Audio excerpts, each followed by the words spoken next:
On a décidé de s'appeler les entrepreneurs métropolitains. En fait, l'idée de base repose sur un constat, c'est que la parole économique ne se manifeste pas beaucoup avant une élection. Et donc on s'est dit qu'il était nécessaire de faire valoir les intérêts des entreprises à la veille d'une consultation, de façon à ce que les propositions et la philosophie de travail que l'on pourrait émettre soient reprises par les candidats. Donc on s'est réunis depuis un an en travaillant très régulièrement ensemble. Il y a des chefs d'entreprise qui sont engagés, d'autres qui ne le sont pas, il y en a qui sont de droite, d'autres qui sont de gauche, du centre, etc. Et on s'est tous mis d'accord finalement sur à la fois une philosophie de travail et 80 propositions qui visent à faire du Grand Nancy un espace où entreprendre sera plus facile et plus simple. Non que ce soit très compliqué aujourd'hui, Nancy est la 12e ville de France où il fait bon entreprendre, mais on pense qu'il y a encore plein de choses à faire si on veut que ce territoire devienne véritablement business friendly. On propose donc un pilier qui a un projet, un contrat, un pacte exactement à la métropole qui repose donc sur 4 axes: innover, manager, conquérir et performer. D'accord. On a voulu prendre un vocable entrepreneurial délibérément pour se différencier véritablement de propositions politiques. Nous, nos propositions, elles sont économiques. Et ces 4 piliers, finalement, dessinent à la fois la philosophie de travail que l'on propose et rassemblent les propositions que l'on émet. Alors, il y a des propositions, par exemple, qui visent à faire du Grand Nancy un territoire d'expérimentation.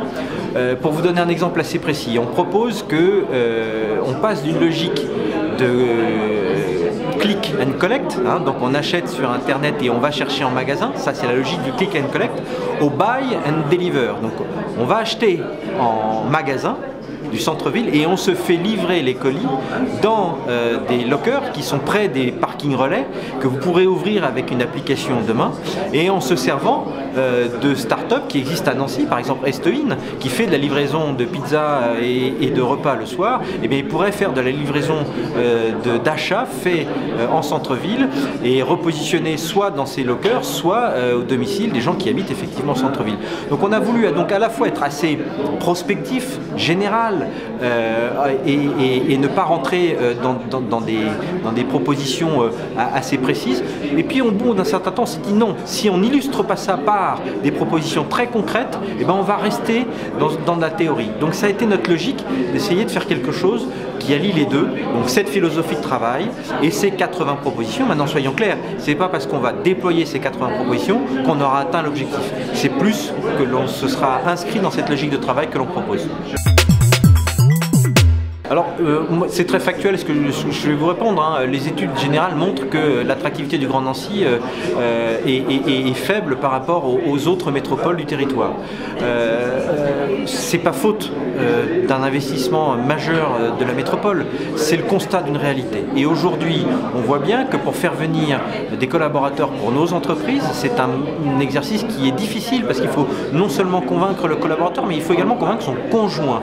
Lorsque vous vous battez avec des métropoles comme Toulouse ou comme Nantes, il faut se donner des armes pour ça. Et donc, par exemple, ce que l'on dit, c'est qu'il faut que la métropole du Grand Nancy développe des outils qui nous aident à recruter. Parce que vous avez des outils, des atouts extraordinaires sur le territoire du Grand Nancy. Vous avez un aéroport international à 1h15 de route qui s'appelle Luxembourg-Findel, qui vous permet de rejoindre toutes les capitales européennes, voire certaines capitales mondiales en vol direct ou avec une escale. Vous avez les pistes de ski à 1h30 du centre de la ville. Vous avez un nombre de terrasses et de restaurants qui est absolument phénoménal, avec un art culinaire tout particulier à Nancy qu'on ne retrouve pas dans tous les territoires. Vous avez des grandes enseignes qui sont effectivement présentes, et ça n'est pas aujourd'hui valorisé. Ce que l'on cherche aujourd'hui à valoriser, c'est l'intérieur du territoire. Nous, ce que l'on veut que le Grand Nancy fasse demain, c'est qu'elle valorise non seulement le Grand Nancy, mais également son écrin, les atouts qui existent alentour. Les gens, ils veulent pouvoir faire de la voile au lac de Madine, c'est pas sur le territoire de Grand Nancy, pour autant, c'est un élément qui peut contribuer à faciliter une décision pour quelqu'un qui va venir exercer demain à Nancy sa profession.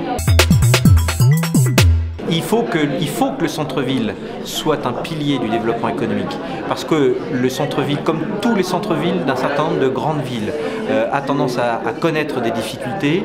Il y a eu un investissement lourd de la part de la ville du Grand Nancy et de la part de la ville de Nancy et de la part du Grand Nancy pour essayer de redynamiser ça. On pense qu'il faut changer de philosophie, c'est-à-dire qu'il faut en faire un axe majeur du développement économique en y réimplantant des entreprises. C'est parce que vous réimplantez des entreprises en centre-ville, dans le foncier disponible, il ne s'agit pas de construire, que vous allez faire venir d'une part des collaborateurs qui seront des clients pour les commerces de centre-ville, qui vont utiliser les transports en commun pour venir travailler.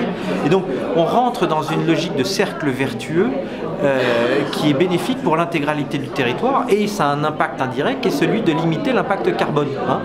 À un moment où on réfléchit tous à savoir comment est-ce qu'on peut faire pour limiter notre impact sur le climat. Et donc faire du centre-ville un des piliers du développement économique est quelque chose de central, surtout lorsqu'on regarde l'architecture de l'infrastructure de transport en commun. Tout dessert le centre-ville. Donc, il est plus facile, lorsque l'on travaille à Pulnoy ou lorsque l'on travaille à Vendeuvre, d'aller travailler en centre-ville, plutôt que d'aller travailler, lorsque vous habitez Vendeuvre, d'aller travailler à Pulnoy. C'est un exercice qui est compliqué. Et donc, on dit, bah non, justement, faisons du centre-ville un des piliers du développement économique du territoire, c'est essentiel. Lorsque le nouveau plan d'organisation du schéma de transport a été conçu, aucune entreprise n'a été consultée. Ça, c'est le bilan. Et donc, c'est un vrai problème parce que les collaborateurs se servent des transports en commun. Alors, c'est pour ça que c'est un exemple que l'on donne et que la co-construction, la collaboration, le travail en commun est quelque chose que l'on cherche à promouvoir dans ce pacte en disant à la métropole du Grand Nancy, nous demandons la co-construction, mais nous serons au rendez-vous pour être présents, pour accompagner les décisions du Grand Nancy en ce qui concerne le transport, en ce qui concerne le commerce, en ce qui concerne le développement des zones ATP, le développement de l'entreprise. Il faut savoir que sur les propositions que l'on met, il y en a 14 qui concernent le transport, il y en a 22 qui concernent la croissance des entreprises, il y en a 14 également qui concernent le développement durable. Donc on a essayé de couvrir l'ensemble des champs du monde économique et d'être extrêmement large sur ce sujet-là, de façon à ne pas se limiter d'une part à la problématique des zones ATP ou à la problématique des commerces de centre-ville, mais au contraire d'être beaucoup plus large, beaucoup plus transverse.